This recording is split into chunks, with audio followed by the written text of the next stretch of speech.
Hello, Kingdom, and welcome to the Kingdom Lens Report. I am your host, Shawn Lee, where we are keeping faith in focus and culture in view. And tonight is going to be a special night because I have Mr. CEO of Anointed Radio Network here with me. But before I get into getting him on the screen, let's do some business. So if you are watching right now, just share the video, share it so that people can tune in and chime in as we talk to Pastor Jay today. And also, if you are tuning in for the first time, drop it in the comments. Let me know where you're watching from. If you are coming back like you are every Thursday, welcome back. I love having you here. And so we're going to get started.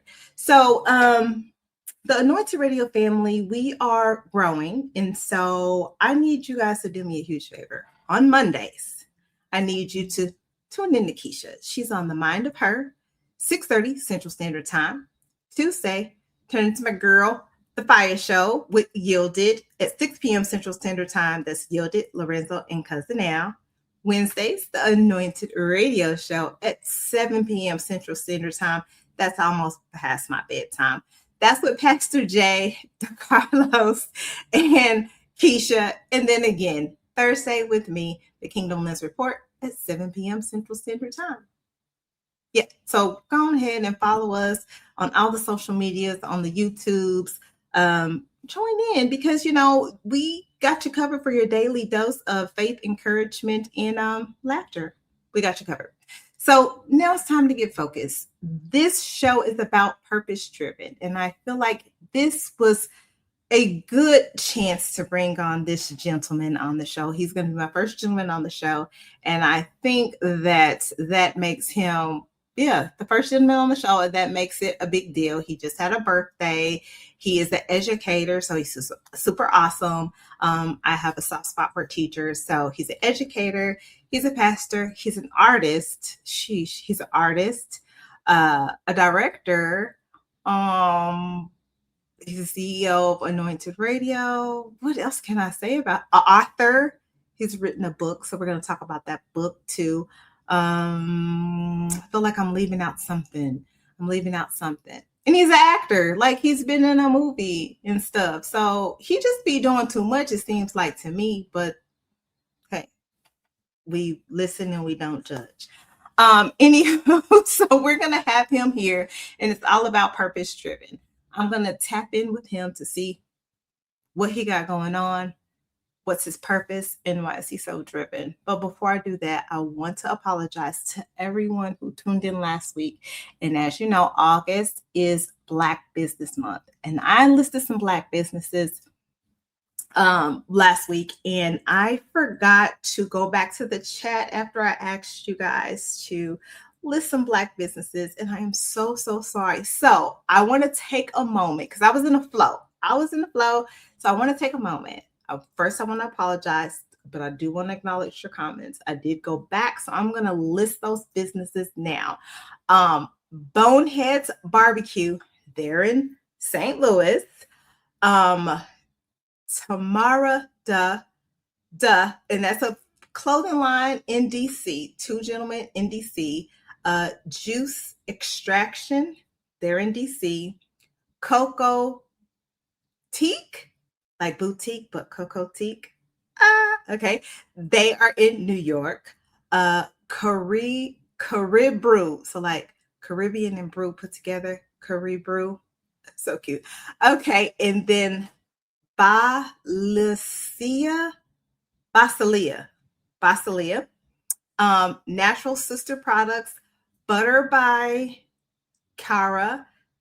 Natural Babe Hair. Shea Glow. And then Cadale's and JoJo's. Okay. And I think all of those were in New York. So again, I apologize. Make sure that you go and try to frequent their business. Check them out online and see if they're online. I don't know. But check them out. So support the Black businesses. And we'll be doing that all month. We definitely are going to be doing that to highlight some businesses. But today's show is about purpose and being driven. So purpose was the reason. When I looked up the word purpose for me, it has different meanings, but they said purpose is your reason behind something. What's your goal? What's your intent? What's your drive? And then followed by that, why your purpose matters, your focus, your strength, and your joy. So today I would like for you guys to go to the chat, and I promise I will be engaging. Go to the chat. And I will engage, but go to the chat and tell me, what is your purpose? Do you know your purpose? Some people don't know. They haven't got to the point to where they know what their purpose is. But if you know what your purpose is, what is your purpose? I would like to know. And so just put that in the chat, what your purpose is. And then we'll talk about what motivates you, what influenced you, what encouraged you, what gets you to do the things that you want to do. And that's what we're going to talk about today. So now that I've said all of that, I am ready to bring on my Kingdom Legacy guest for today, Pastor Jay. Yeah, we're going to bring Pastor Jay.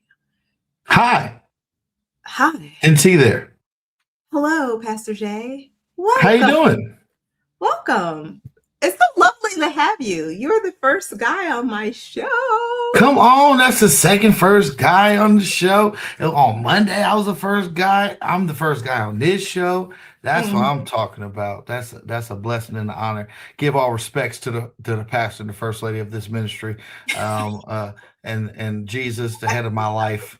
I thank you for letting me be the first guy on the show. I mean, it only seems fitting since you are the CEO of Anointed Radio Network, which is a Black business. Hello. The program director said I'm not black. Yeah, he says I'm not either, but we both know. I had a Black mama and a Black daddy and a Black grandmama, Black aunties, Black cousins, Black kids. In the South, they say the 1/8 rule, but never mind. Leave that alone. So, Pastor Jay, I'm so excited to have you here because I feel like I've seen you a lot lately. I've seen you a lot lately, and you crack me up. You are hilarious. We're going to talk about your book. Okay. You stay busy enough. So the reason why you're here today is to talk about your purpose. What is your purpose? Like, what is your purpose and what drives you? So let's just start there. What's Pastor Jay's purpose and what's driving him? My purpose is to die empty, to leave no gift left unturned. I feel like a lot of times I grew up with so many people that did not fulfill their full purpose, and they sacrificed their gifts and talents just to survive, just to go about in their daily day. And I grew up hearing more of what I can't do more than what I could do. So I had to be my own self motivator, to be saying, I could do it. And if I can't do it, at least I could say I tried it and it didn't work, compared to saying, well, I think it wouldn't have worked. No, I didn't like that. So I was just like, I want to go ahead and try it and see what I could do. Because we say I could do all things through Christ that strengthened me. But then we limit ourselves in that same breath, saying what I can't do. And I really want to just encourage people to just by seeing by me, I got everything too. I got a job, I got work. I'm not sitting here just twiddling my thumbs. I got kids, I got all And you that go to people school. say. I'm Mm-hmm. in the doctoral program. Mm-hmm. I am a teacher. So I got a grade 200 and something students Oh my this year. And but I still find time. Dame Dash is the one who encouraged me. I didn't even it wasn't even somebody I really knew. It was somebody I watched on a YouTube video, and it was Dame Dash, and God. he said, you can, if as long as you're doing 10% of what your goals and your dreams are, you're doing more than just talking about it. And that I like 10% really that. sat with me because it was like we use a lot of our time for everything, but you have at least 10% in your daily schedule that you could start doing.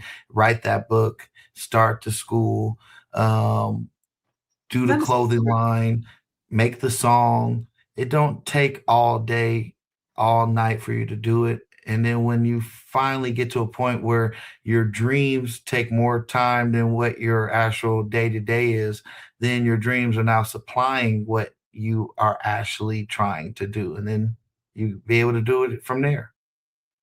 So let me ask you this, Pastor Jay. Did you see that you were going to have this amazing radio network? Like when you started out, was that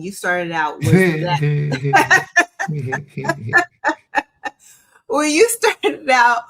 Because I listed all the things that you do, like you're a CEO, you're an educator, recording artist, an actor, a director. Like you do all of these things. What was the thing that you started out with that was this is what I wanted to do? Like you knew Well, that this was what you wanted to do. I was a choir singer, which brought me into the entertainment business, where I was part of an award-winning choir that won the House Suite the Sound back in 2008, and that's what introduced me to the entertainment Okay. field. After that, of the House Suite the Sound, my name got known. Then I did a Broadway production that I got paid for, my first paid gig, and I was like, Hey, "You hey, get paid for hey. this?"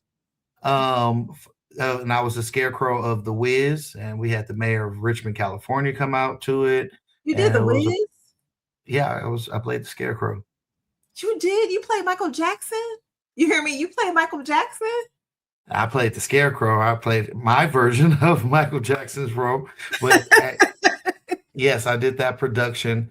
Um, and then after that, a lot of my friends from that same stage play went to New York and Los Angeles. And Okay. I didn't have enough faith at the time to go and do that. So I ended up going to the United States military because I was like, man, chasing your dreams make you broke. And Ah, I was seeing ah. sensible. I was just like, man, going to expensive Los Angeles or New York to chase Broadway or Hollywood, it was just like, it's not in the cards. So I just did a lot of music. Went in the military, started doing music, met with some people in the South in the chilling circuit where I got offered to take over a very known club in Hinesville, Georgia, that the Amigos and Waka Flocka and Webby, all of them would come through and Yeah. perform there, and I turned down that club. That's my second club I turned down of taking over, and I was just like, I don't know if I'm gonna stay here in Georgia, and I moved back to the Bay Area. And when I moved back in the Bay Area, I got a call from a good friend of mine where he was saying, "Man, this new church needs a praise and worship leader, and the pastor is Hollister." And I was like, "Oh, I know I know Dave Hollister. I didn't know he was a pastor." So I met with him and I sung Hmm. worship, and I was his worship leader for a few years before I moved to Las Vegas. So That I've, is so I've always been awesome. in and out. I've met Too Short. I've met Guapale. I've met Tony. I've met a lot of these people in the Bay Area due to being in this choir that won all these awards. And then it spiraled out to now making a name for myself. So when I came to the radio station, I did not think about making a radio station. It was more of a God thing due to the fact that I was a bus driver getting into the school district. And every time I played gospel on my little iPad, the kids would be calm. Oh, They that's weren't a blessing. fighting. They weren't screaming. They would just be on the bus, just listening, doing homework. And I said, man, God, I wish there was a gospel station that was 24 hours, because we have a radio station here that plays gospel from, I think, like maybe 7 in the morning to like 6 p.m., but it's That's not Monday great. through Yeah. Sunday. So I was just like, if something that could be playing every day, and then God was like, we'll do it then. And I was like, I don't got no degree in communications. I have a degree in IT. I don't understand it. So when I got home from that same shift on my split shift, I saw a post for it was a local radio station called 97. Oh man, I almost forgot it. It was a radio station here that we were part of, that they were looking for radio shows. And I Oh, okay. became their gospel Sunday from 7 to 8 gospel show that actually started taking off, and they started playing gospel all day after us. We was getting good traction, and then they shut it down. And then we went and What? yeah, they shut it down. Then we went to Gorilla Cross. And we went to Did you Gorilla say Cross, was it? gorilla like a animal gorilla? Yes, Gorilla Cross, kind of like guerrilla warfare, but Gorilla Okay. Cross, which is in Fremont Street. So that was a very interesting thing to go to on Sunday, uh, I Sunday know where mornings. Fremont Street is, so I'm just Just imagine after a Saturday night and people still walking at 5 o'clock in the morning, and you going in there just to talk to Yolanda Adams and all these different people outside of the station. So we went there for a year, and then Oh, one I'm of the sorry. people Hold I on. interviewed, I'm sorry. and Oh, then oh no, her alarm is saying time for bed. Yeah, I'm so sorry. but Carry on. we went to Gorilla Cross, and one of the local guys here that is Doctor. He was a doctor here, Dr. Joe, and Dr. Joe owns a office here. And when we ended up finding out that they didn't want to wake up early enough to have our show, and we would have to pick another time, but our audience already knew that time, we decided to become our own network at the time, me and my older crew, and we opened up our own station and had up to 20 other shows before COVID. Then COVID hit, and then we became digital, just like we are to this day. That's so awesome. So, first of all, rewind. Thank you for your service, because I forgot that you are a vet, A and that's veteran, yeah, you're a veteran, third and generation. My that's dad crazy. was Yeah, my grandfather my is a vet, so yeah. yeah, I my just grandfather was too. Grandfather was Vietnam, my dad was Desert Storm, and I was Iraqi Freedom. sheesh. All Again, three thank you. generations of Calhoun serving the United States Army. That is just awesome sauce. So you now have this network, you have some shows on there, and you are doing an amazing thing. And I don't know if anybody's told you that, but you are doing an amazing thing. Not just Well, because thank of you. the radio network. Let me just start there. Not just because of that. You have this book as well, and we'll get into that, but you're also an educator.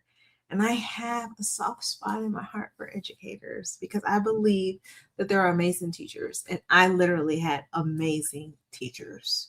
I believe that you guys don't get the just due that you deserve. You guys are shaping minds, and you guys have patience that I've never seen in this lifetime. So, so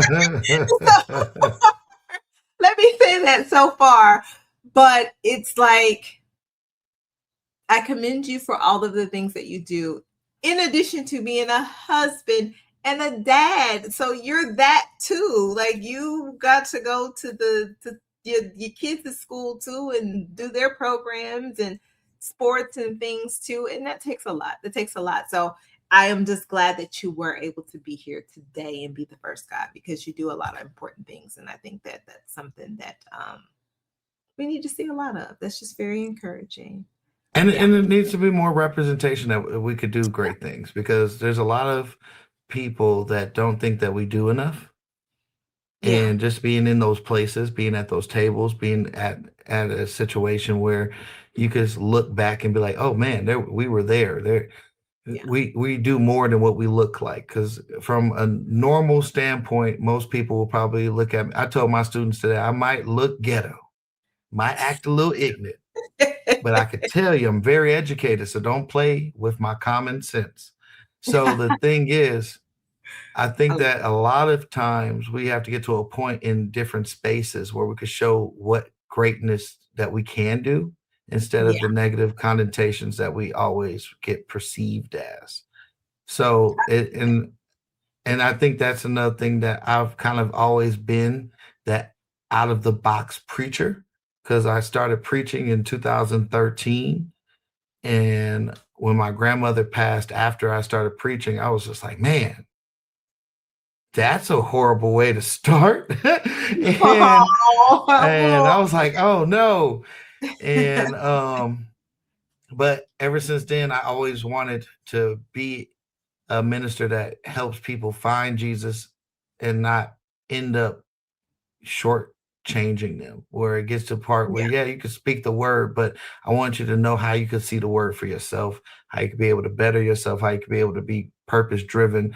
And how, if Jesus did it for me, where if I could put a title where I should have been taken a long time ago, and it's Mm, not cliche, because there's been so many situations where I shouldn't be here right now, where I am here. I'm still doing things. I'm not living in yesteryears or the past, but I'm still letting God use me. That's the main thing I want people to know from my legacy and story, that no matter what you go through, no matter what chapter in your life has been horrible, your new chapter is always better. and let me tell you something. I like all that, but don't you be taking my last question for you. Oh, my bad. I saw what you did there. I don't appreciate that. And you're gonna Oh, have my to bad. answer it again. Okay, that But works. I'll change it anywho, up.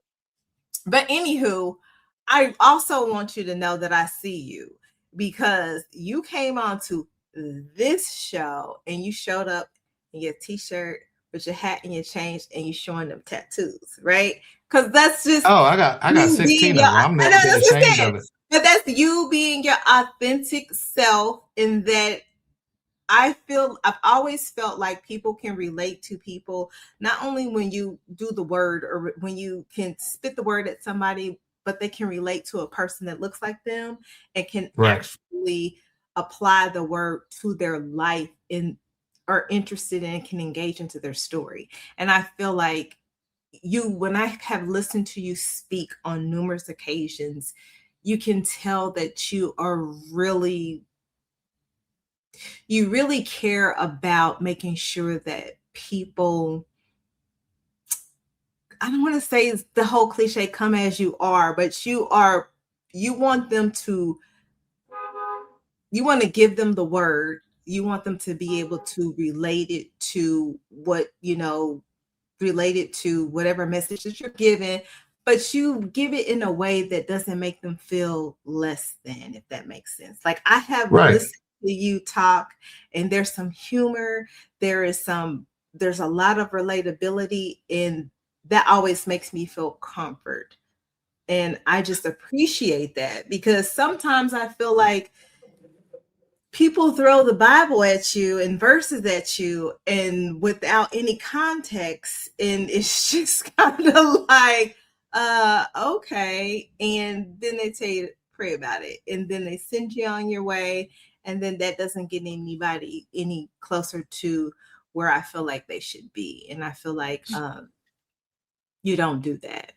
And So I'm gonna tell you where that comes from. So in my generation was the radical generation. I really feel like because in the early 2000s, when I got really saved for real, I accepted Jesus in my life, but I didn't get my Holy Roller membership until the the it's early 2000s.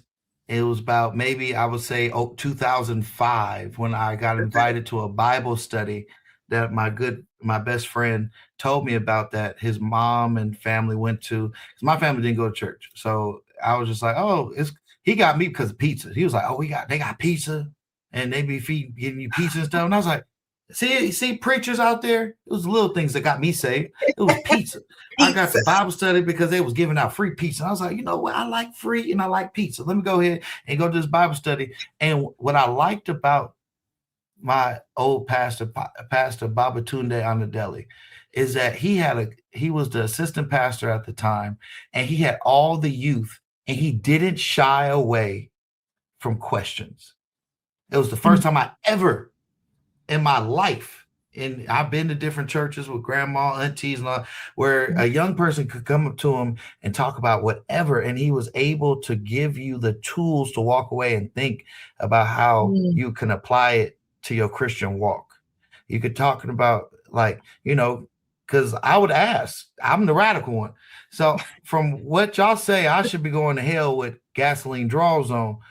Why should I even keep coming to church? And he broke it down to me.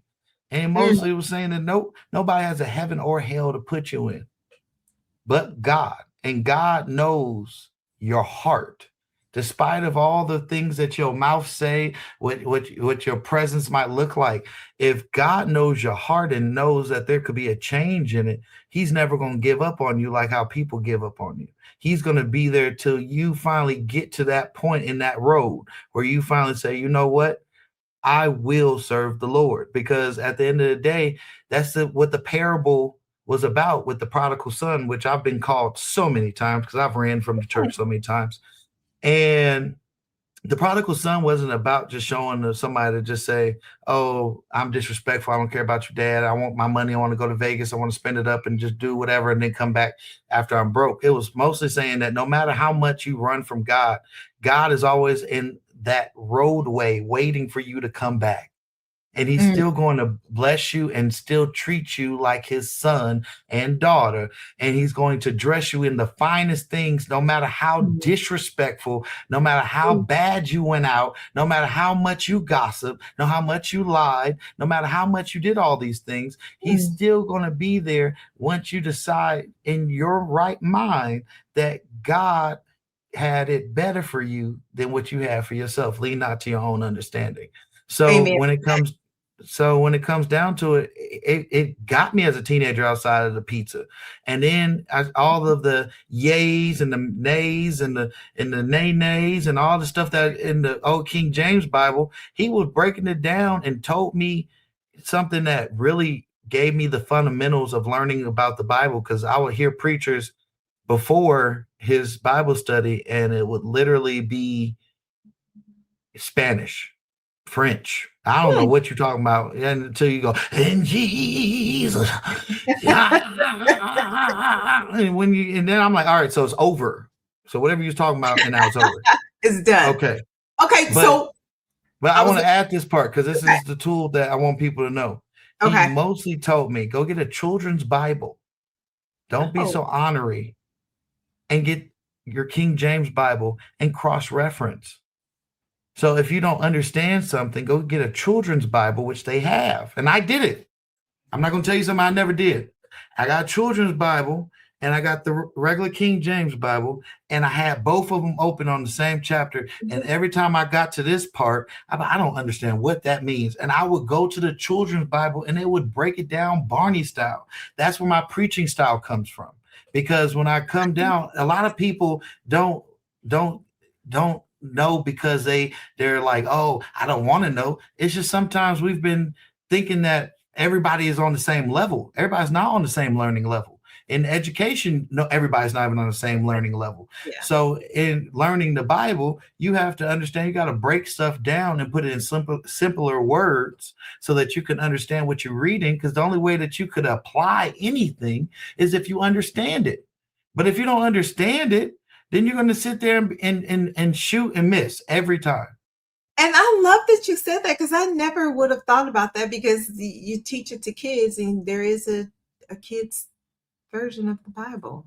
So, I mean, that would make sense that would be without the pericopes and the homophobics and the hemoglobins and all of the doctorate things that you could learn.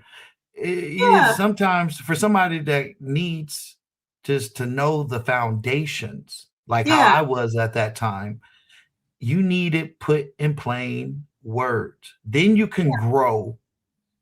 Yeah. And then start developing. Thing. Yeah. So while we're right there with this, because let me ask you a question. So, and this is just a question that I just have. It's just a random question. You can choose to answer it. You can choose not to answer it. Can Christians drink wine? It says you could be able to drink, but you cannot be drunk. Because in that culture, and it didn't even just specifically say wine, in that culture, they drunk alcoholic beverages as at a meal. Okay. So why is it such an issue about Christians in consumption of that? And I'm not talking about like drunk. I'm talking about just having a glass of wine. If we want to go there, it says gluttony is a sin, and too much of anything is bad. So if we know that, the Bible is telling you, in moderation, you could be able to do that. You could drink alcoholic beverages, especially because even Jesus drank alcoholic beverages, but he didn't get drunk and use that as a coping mechanism, if you want to say it, so that they could be able to feel something that they're running away from, because that's a different story. That's now you're abusing something so that you could be able to feel a different way or have a courage to feel something, to say something, instead of just dealing with that thing without, because a lot of people they feel like the only time they could go and say how they are is if they are tipsy or high or whatever. Because it's not just alcoholic and smoking. There's people that feed off of anger. There's people that feed off of sexual desire. There's people that feed off a lot of things to be able to cope with themselves. And it all comes down from unforgiveness, something that you haven't forgave somebody because you too prideful to do it, or it's something that you haven't forgave yourself. Okay. I appreciate that. Thanks. Just wanted to I don't run away from those type of questions. I like teaching. Because gluttony, let's go back to gluttony. And I'm speaking to myself. We over here being diabetical as preachers. We need to get better now because. But you're working on it, right? Of course. Okay. I want to live. I want to see my grandchildren one day. But at the end of the day, we have to see it. You can't pick and choose. It's just like tattoos. Give you a perfect example. Tattoos. When they talk about there shouldn't be no cutting up the body. In the next verse, it says, do not shave your beard.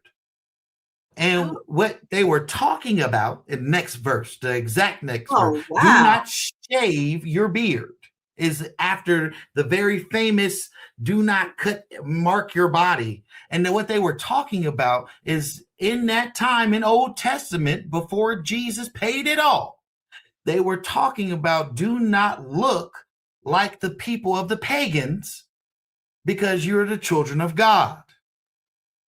That's what they were talking about. But a lot of people take the aspect away, just like they talk about jeans. There was never jeans in the Bible because they didn't have that. They were talking about women picking up armor, picking up because they were talking about the women picking up the armor of the men soldiers, because if the women went to war too and the men went to war, the children be left what? Oh, without parents. It's about order. It's Yeah. about decency. Yeah. Read your Bible entirety and look at the historical factors of it. These are real places. This is not Jesus land. This ain't the God lands. These places still exist, and they still practice these same traditions and different culturalist ways. If you read it, you'll understand more. That's why Jesus was able to disappear in Egypt, because Egypt is in Africa, and you fill up the rest of that. If Jesus was able to hide in Africa, that's something. That's a big thing. And you know what? I'm just glad that you said that, because it's like, I feel like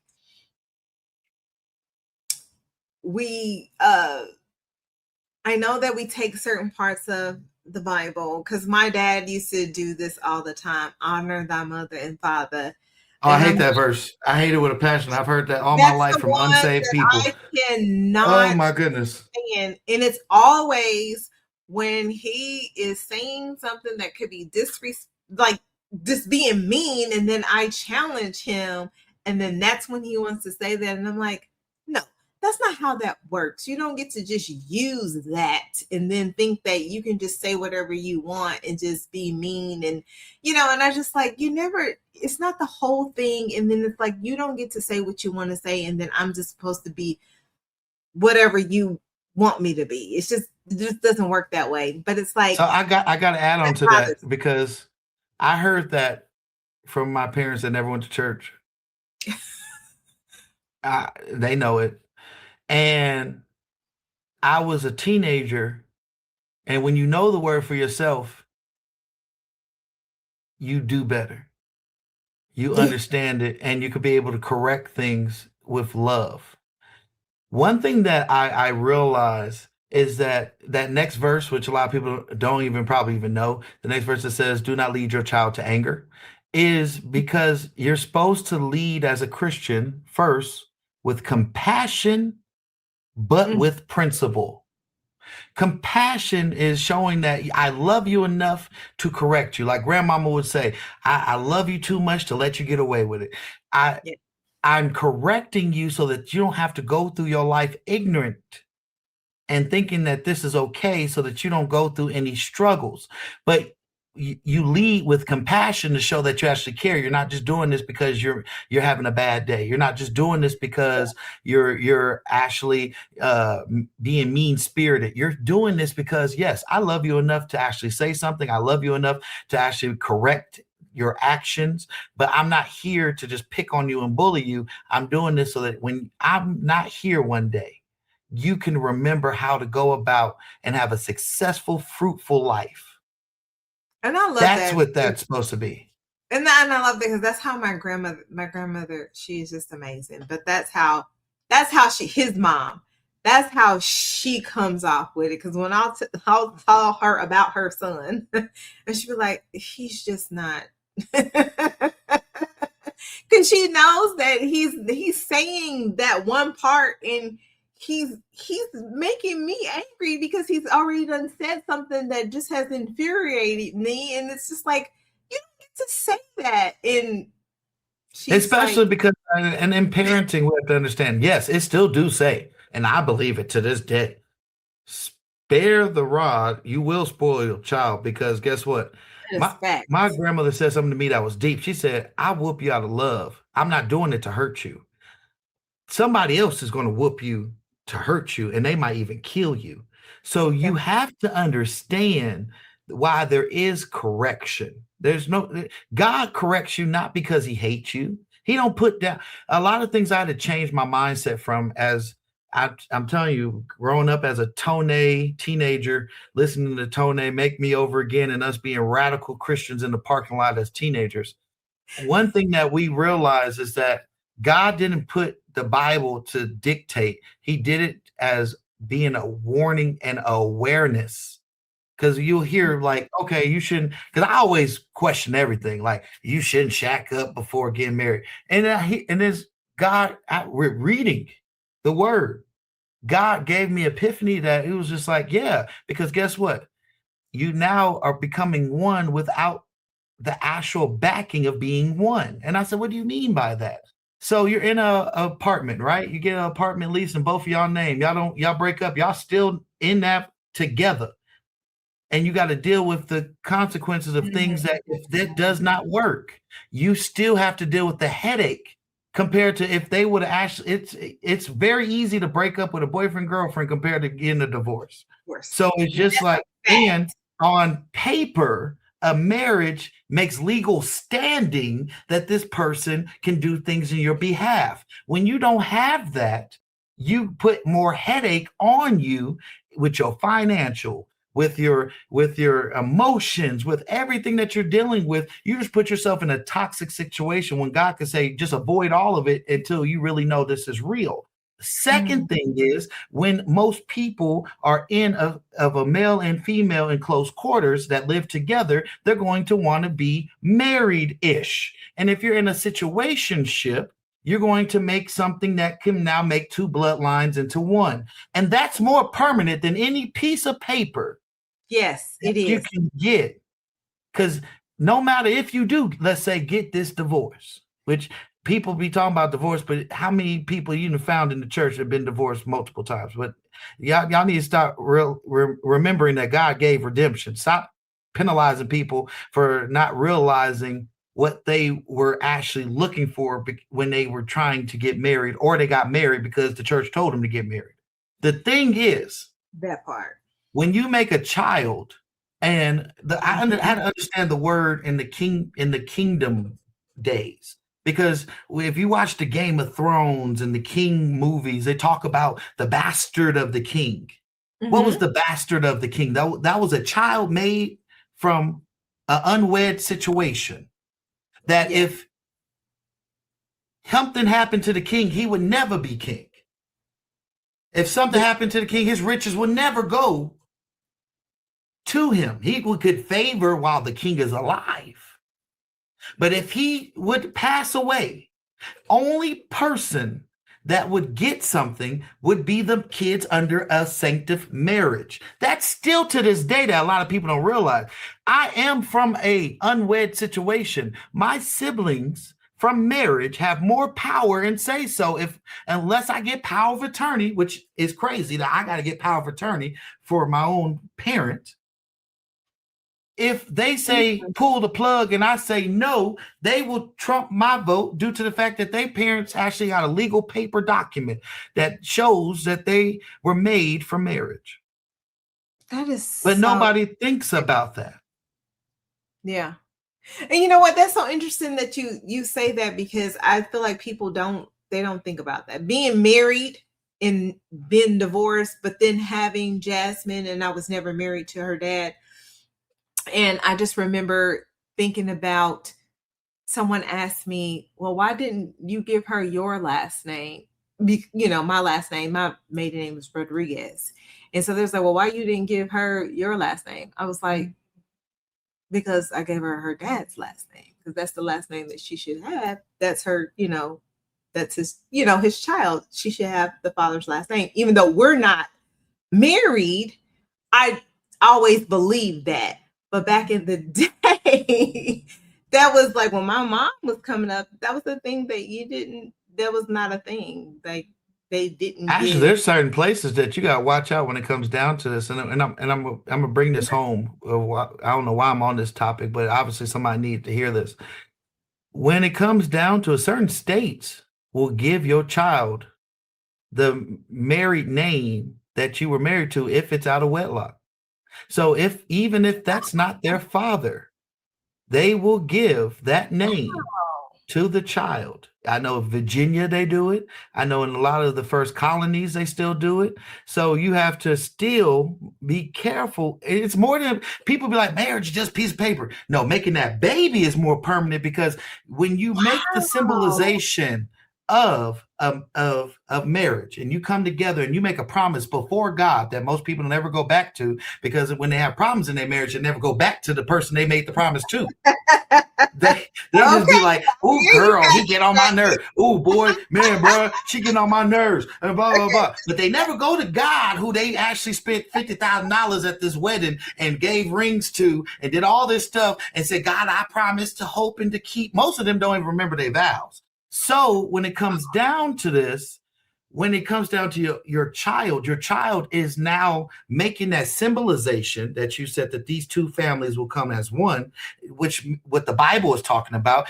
Two people become one because now this bloodline and this bloodline turns into one, and that's through your bloodline as your child. But when you skip this, that's the foundation and the promise keep.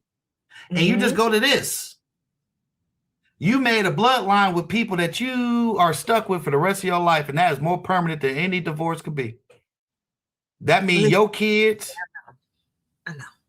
Kids is still your person that you was with before's grandchildren. So every birthday got to be awkward. I want young people to hear me. Okay, listen. And they need to, because they need to understand. Because you don't realize, you thinking that having a baby if I have his baby, he gonna stay. No, he not. He might have 4 other people, and y'all gonna have a breakfast club together, and y'all gonna be talking about, how trifling he is. Or that girl that you think you so in love with, and you kind of trapped her and had a baby with her, and you think that she gonna still be cool with you.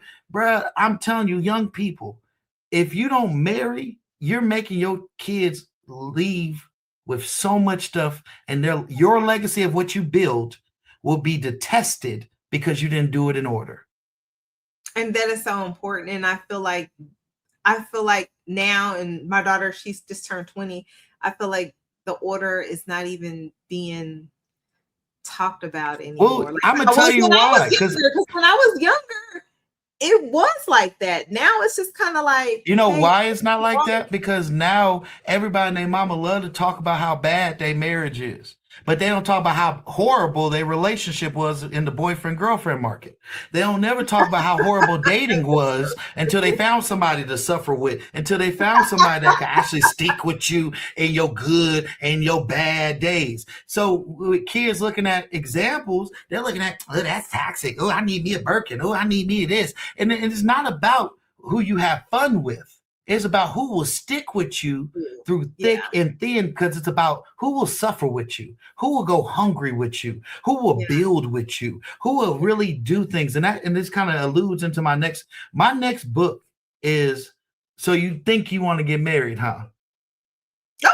And it's really, and the subtext is, and if you could get through all my cases of why you shouldn't be married, because that's what 1 Corinthians chapter 7 is all about, of why you shouldn't be married and you should be giving your life to God. But if you can't not, because you're going to burn with temptation, get married so you're not outside of God's will, because you should be dedicating your life to God. But a lot of times we make our relationships God. Then a lot of times we make our marriages and our kids God. And then we forget that these are fruits from what God has put in our life.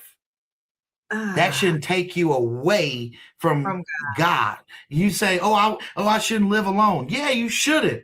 But you shouldn't abandon me because I gave somebody in there to live with you. Amen to that. So that's the thing where... And I'm so glad that you said that. And I feel like a lot more people should hear that, need to hear that, because there is an order. Marriage is still important. It's more than just a piece of paper. I'm so tired of people saying it's a piece of paper. Y'all go work at McDonald's for $17 an hour and y'all be mopping floors for a piece of paper. But the thing that's going to make sure that your kids got an entitlement to you and an inheritance, you could have $1 million. You know how crazy it is when it comes down to wills and trusts, that Prince didn't have no kids. And his siblings fought for his estate for years after he died. So they was left with paying stuff for him until they got reimbursed for the courts. It's called probate. Probate's a horrible court that will drag it out because what the court want is your money. They don't want you to get it either. If you give up on it and your family member made millions, they love it. Put it into the treasury because y'all ain't gonna go get it. So it's the same things. We are leaving our kids with bills. We're leaving our kids with bills because we're not doing stuff in order. And guess what? Let's say you did have a child out of wedlock. You need to now know you got to do some extra stuff, parents, to make sure that your kid can make those decisions if you have other kids. And you could be able to say, well, she's my oldest or he's my oldest, and I give power attorney like I've done with my parent, so that when it comes down to life decision situations, they don't overlook your child and go to the other ones that might be even younger or don't know. And your oldest child is grown and your youngest child is a kid, and your kid got to make adult decisions when you got an adult that you have as a child. So you have to think about these things and how the law is made, because it's going to leave out a lot of headaches. And that's the reason why God makes these things in order, so that we could avoid headaches. It's not about telling you what to do. That God is not trying to be like your mama and just say stuff just because she's saying stuff. He ain't trying to be like your daddy and just discipline you for no reason. He's trying to protect you and guide you away from danger seen and unseen, so that when you're going through your future, you're not dealing with unnecessary stuff because you put yourself in this place that was unnecessary. Which is one of those things that a lot of people do, and I feel like people don't understand that they do that. And I think that that's just crazy. That's crazy. So, because it's almost time to go, and I've got a few more questions. Book, tell us about. Hold on. Let me call the hey, CEO guy. Can we get some more time? Oh, bet. Okay, we got some more time. Go ask your question. Your book. I want you to talk about your current book, not your second book, but your current book. Well, that is my second book. My third book is going to be the married one. I'm working on that as we speak. So, excuse me. So, Build Different, as you were speaking about, Build Different is, it came because a lot of guys struggle in silence, and I'm including self. I don't write about nothing that I ain't never been through. Okay. And God has established us to be different. And he's building us to be different. Even though you are struggling in silence, God still has faith in you, and you should still have faith in God. And that's where the strong faith comes from, because he has a Abrahamic covenant with you that no matter how far you think you stride away, a lot of people look at the actions and then they judge the person, but no one ever asks, why is that person that way? And men get a bad rap because you see the lash out, you see the crash out, you see all the addictive personality, you see all these things, but obviously that derives from something that happened as a trauma, and that's now the evidence of what happens in his life, of how he deals with things, how he copes with things, how he processes things.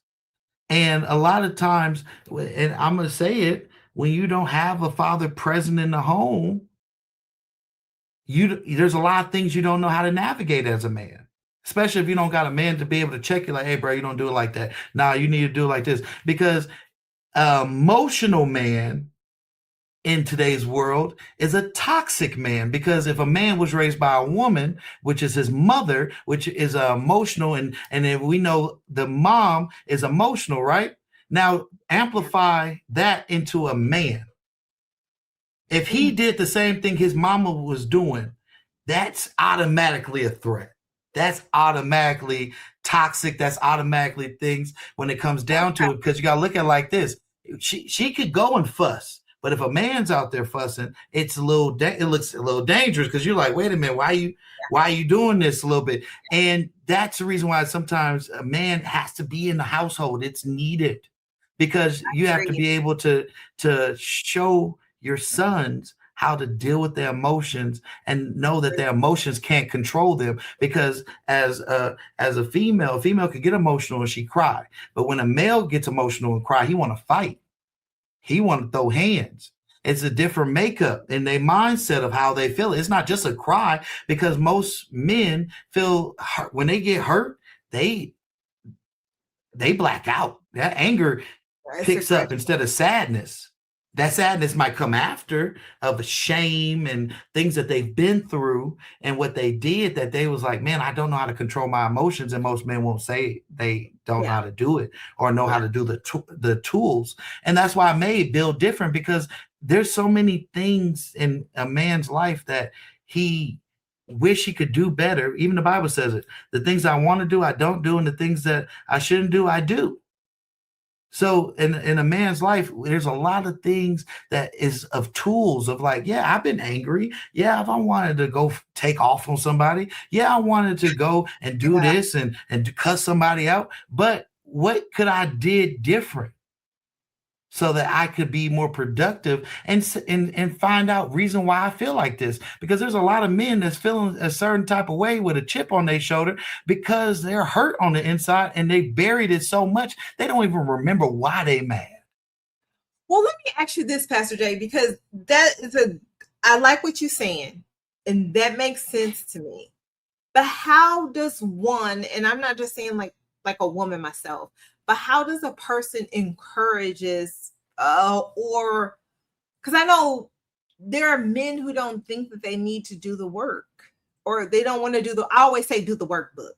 I'm a workbook, do the workbook, like meaning do the work, because some men I know that it's easy to say that there has not always been spaces for men to express, and I believe that, and I agree with that. But now that there is, how do you, because they're still not wanting to be vulnerable enough to do the work. And sometimes it's hard. That's hard to do the work in that aspect. You have to be able to go to a safe space where people are not using, because unfortunately, there's a lot of spaces, including the church, and you have to say, and we just got to know the current state of it. It's not to bash it. It's just to know the current state that a lot of people have gone there and what their vulnerabilities have had been used as weapons to tear down. And people have put this guard up with all people because they don't know who they could trust, what they could do. That's the reason why I wrote this book, because in my book, I ask these questions. I give you prayers. I give you word. I give you commentary. I give you all these things in my book so that you don't, even if you don't trust people off rip, you could start really asking yourself some questions and be like, man, that made me think. Okay. And that's the first seed, and that's the first step. And then they should know, you might come to your friends like, hey, bro, I was reading this book and it said this. What y'all think? Now you building a community. I like that. Because most people don't start that way. I know I've done that with my friend group. It was like, hey, bro, I was reading this thing, and it was a little Christian man book. What y'all think about this? And hearing the different perspectives. It might not be like, oh, well, I'm dealing with this, but it could be just a little in the windows of like, oh, I learned this and I understand that. So it's always the point of first starting somewhere where you know it's safe. Okay. And so as a woman, if I wanted to give this book to somebody that I'm just saying in general, like a guy, like a brother, a friend, or somebody, like get this book to give to a person that I feel like should want to, should try to help them, because I feel like all men at some point need to become vulnerable, because I feel like, especially Black men, they've held on to so much, and they continue to hold on to so much. But I feel like they still don't trust, like you said, trust the places to go to navigate the help. Correct. And be able to trust that they're not going to hear about their issue down the road in the next argument, in the next issue, the next problem, and then be like, okay, that's be the first and last time I ever tell you something. And the sad part about it is most men won't even tell you that's the first and last time. I would say, because I'm very vocal, but that took years of growth. Yeah, It'll they'll just just be a shut down shutdown. Like, and and in they their won't. mind, they'll be like, and I know I'll never tell you nothing again. Yeah. And it goes into a space of, if you're trying to gift something, ladies, that to a man in your life, your father, your son, the man in your life, I Mhm. would just say, hey, I saw this book and I really think that you might like it. Check it out. Tell me what you think. Don't say Oh, help, because that's a trigger word for some men. Like, I don't need your that's help. right. And that's why I So said, just like, how I would think you might somebody like say it. it? Hey, tell me if you like it Okay. or not. Check it out, and let the book do its work, because my book has the resources in it. My book has all the things so that they could be interested in it, because it interests me. So I know it kept me entertained, and it gave me a lot of substance. But the main thing I would just say is really just give it to them. Say, hey, see if you like it. If you like it, keep Now, where reading can it. we find the book? You can find the book on Amazon, on Amazon, Build Different by Pastor Jalon Calhoun. And you could be able to get I think Barnes and Noble too. I don't know if it got over there yet, but I know Barnes and Noble, I They was trying to definitely get need it to to know. Barnes and Noble and Amazon. So just Google it, Build Different by Pastor Jalon Calhoun, and you could be able to go get it. Okay. Okay. Well, I appreciate you being here. I feel like we've had a You great got more conversation. questions? I got two more questions in me, and then I got You I got got to go homework to do some. do. I already know what you got to Exactly. do. Well, I have one question. You kind of answer, but you better answer it different, and I ain't playing with you. Okay, I got you. Let me check it What's out. the legacy you would like to leave behind? That I serve God no matter what season I was in. Okay. I like to see. I better have did Yeah. something different. Because Yeah. one thing that God got to me, and I just, because I'm a people watcher. Lorenzo could tell you, Hilda could tell you, every award show they didn't see me at, I might be in your face for 2 seconds, and then I'm sitting in the corner somewhere tucked off, and I just watch, because as a person that could see things on people and feel things, I can't do it for too long. I say my people meter, but that's my spiritual gift of knowing that when you got stuff on you that's heavy, I can't take it too long, because I'm spiritually praying, and that's why you shouldn't have everybody touch you, because you don't know what spirit Um, do transfer, if you understand how that goes. So, and then you don't want to confuse what you're feeling to be your own feelings. See, and that took mm, maturity in Christ for me, because when I realized that I am a form of prophet where I could be able to feel and see things, I thought those were my emotions. And when you have that empathy and you feel other people's stuff, you start taking it on to yourself, and you'll fuel that anger, you'll fuel that sexual desire, you'll fuel that drug habitness, and you got to watch what you feed yourself, because your ear gates and your eye gates will really make something that you like, that's not even me.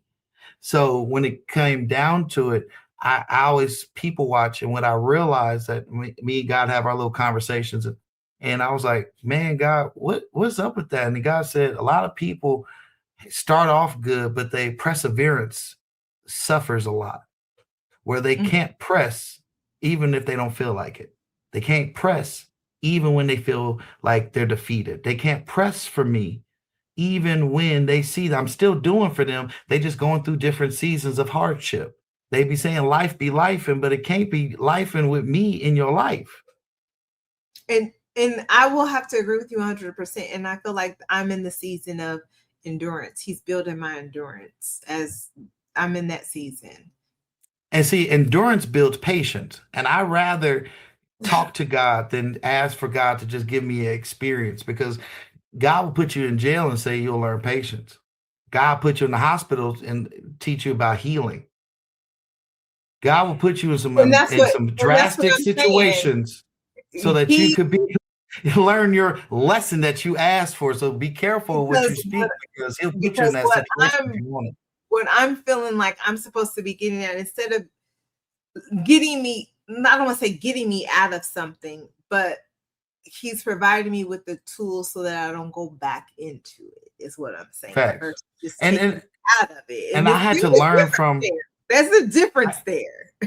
And the thing I could tell you is I had to learn uh, from my therapist, who has the same spiritual gift as me, is that that's why you have to pray after you pray for people. You have to pray after you meet with people. Mhm. And you got to tell yourself, just like when you fall and you was a kid and your parents will come and talk to your knee and say, knee, you okay? You're good. You got to do that with your own spirit, because you be like, I'm feeling something that was not mine and I don't receive it. Mm, I'm feeling something that was amplifying me into a negative space that came out of nowhere and I don't receive it. Those is the things that you have to be able to speak, yeah. because then you're going to start taking on it. That's why they say when you go to the altar, try to remember not to go back and pick some stuff up, because when you go back to that altar and try to get what you said you want to get rid of, you might pick up some other stuff that other people have left at the altar for real. So you have to be careful of what you are ingesting into your spirit, because a lot of times spiritually you're ingesting things that ain't even for you. You Mm, just grab, like, give you a perfect word. Somebody could be like, you ain't never gonna be this, and you be like, I know that's right. You just snatch that word and put it in your life for what? For yeah. what? Like, a lot of us have got shortcomings because we grab things that wasn't even for us. You be like, you going to school? Well, I could never. You just spoke that into your life. You grabbed that word and you Yeah. spoke that into your life, and you don't know what you just stopped, because you got to remember the power of the tongue holds life and death. Mm, You're cursing something before it can even be blessed. And cursing ain't got nothing to do with profanity. Cursing got to do when you start telling people what they can't do, what they ain't going to do. And that is cursing. And that's a form of witchcraft, because that is a form of manipulation when you tell people that they can't be saved, that you are not smart enough, that you're not worthy enough, you're not valuable enough. Even when you speak that to yourself, you have to watch.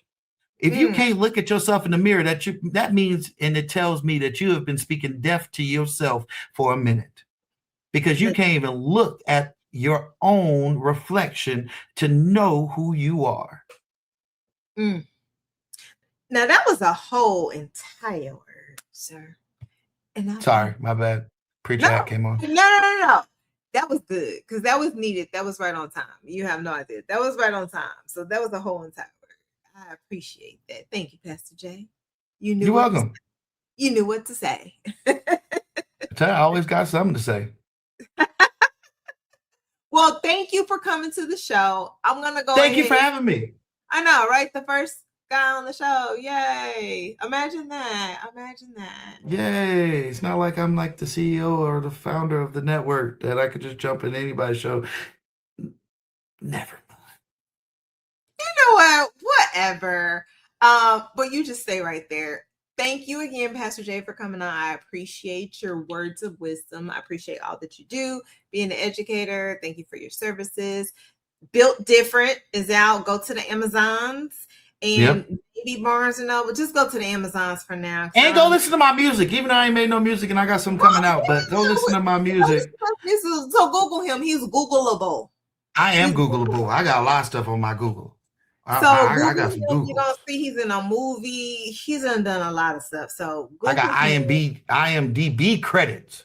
I'm official. I just need 2 more to be SAG-AFTRA. And do.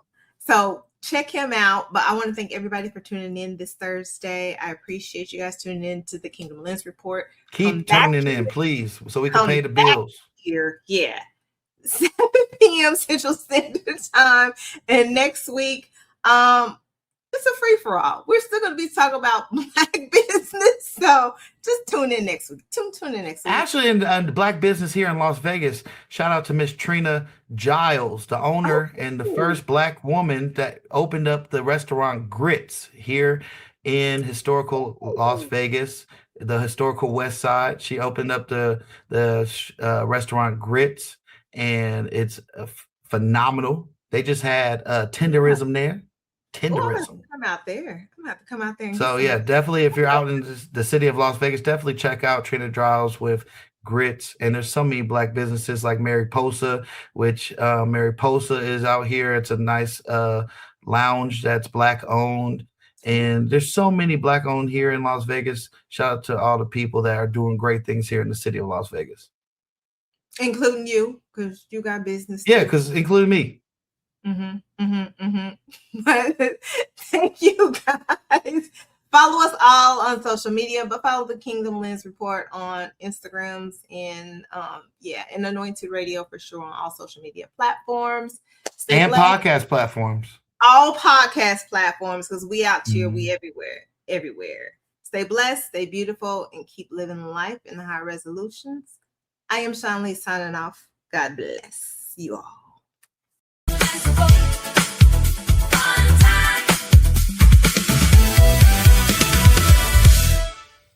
You know.